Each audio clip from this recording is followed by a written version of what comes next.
to another video. And yes, I still feel absolutely horrible for anyone curious. Before you're asking, like, what happened to New England? I thought we were doing New England.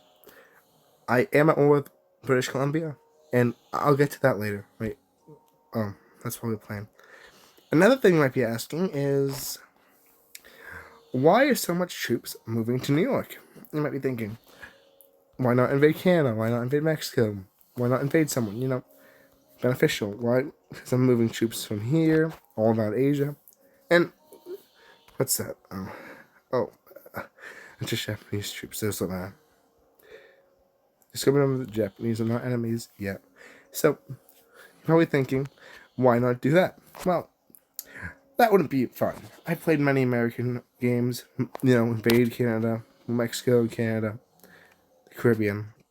Then go around and do all that fun stuff. Fight Europe for some reason. No, I don't really feel like doing the other parts. So why not build up my army and remove the fascist threat now? That's right. I'm at war with the German Reich. You might be thinking, why would you go to war with the German Reich? Clearly, my resources, Germany, you're my enemy. You're probably asking for peace or something. I'm not sure. But the issue here is, why wait for them to build up?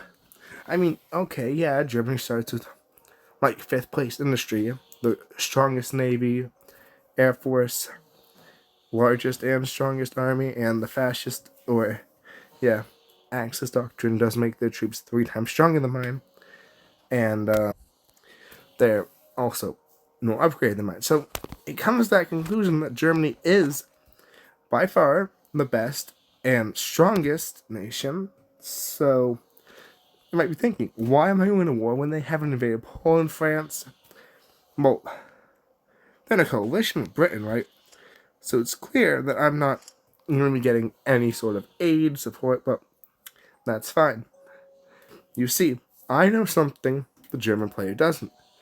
First off, I'm not sure if the German player knows Germany is the greatest nation.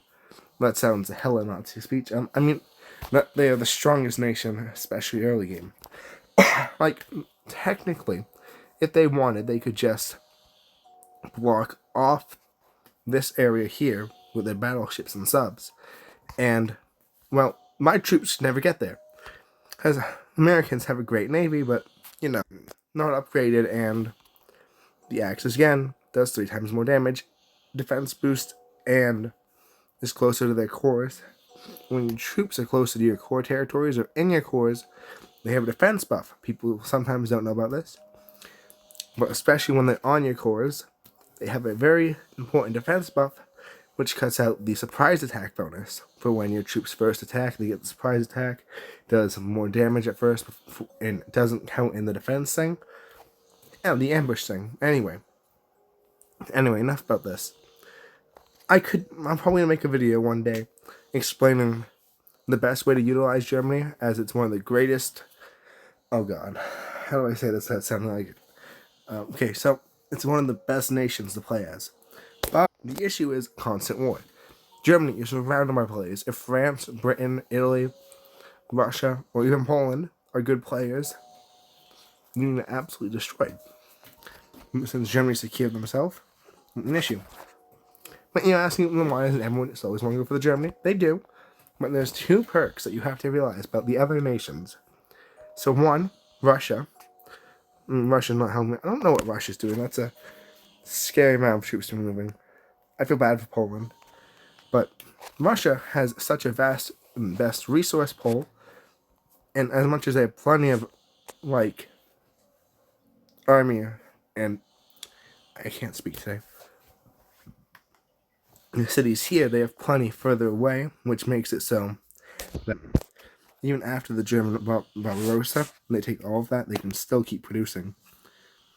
So that's one good perk about the Russians. But the thing about the Americans no one realizes is if you utilize the second best economy with 28 cities, all vastly spread out, and I have no real enemies on this continent, not early game anyway. The biggest possible threat would be like Brazil or a really good Mexico player, but neither of them can actually contest until day 5. So I can use my entire city and resource pool to spam produce troops, and you start with upgraded enough. Well, now that I'm thinking about, if I'm going to war with Germany, I'm going to need naval bombers. I'll have to waver on that.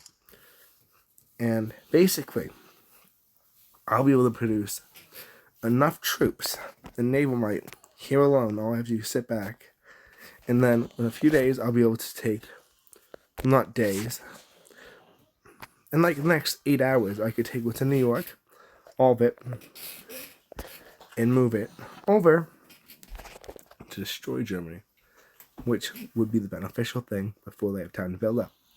Well, I'll keep you guys updated on how this goes, but for now, I'm going to have to move my troops, and one day I'll definitely make a video going over the differences and superiorities of the great powers like France, Britain, Italy, Germany, Russia, Japan, and China, and how to really play them. For anyone who wants tips or not, because I've learned some people I've had when I meet fans or new players in games ask like what I'm doing, because I don't play as most of the digital stuff. Like the actual best thing is just tactical bomber plus strategic bomber. Tactical bomber destroys unarmed, and strategic bomber destroys buildings. So it would destroy the airfield, right? There's no airfield there. Destroys the airfield, and then this is counted as an infantry. Yeah, I'm still dying. But the airplane convoys count as infantry or unarmored. So then the tactical bomber, so you can get rid of like 80 stacks of planes in like maybe an hour. Great if they're trying to spam Air Force, but that will not work. Another great thing, I'm getting off topic, is cruisers, which people don't know, are actually the best way to stop naval bombers, because cruisers also do really good damage against attacking aircraft. Things to know, right? Well, since I still have to record the New England game and more other things like drink Dr. Pepper, I'll be leaving it here, but expect daily updates of the progress, and eventually I'll be able to reach the German shore. The goal is to take Berlin, but seems difficult.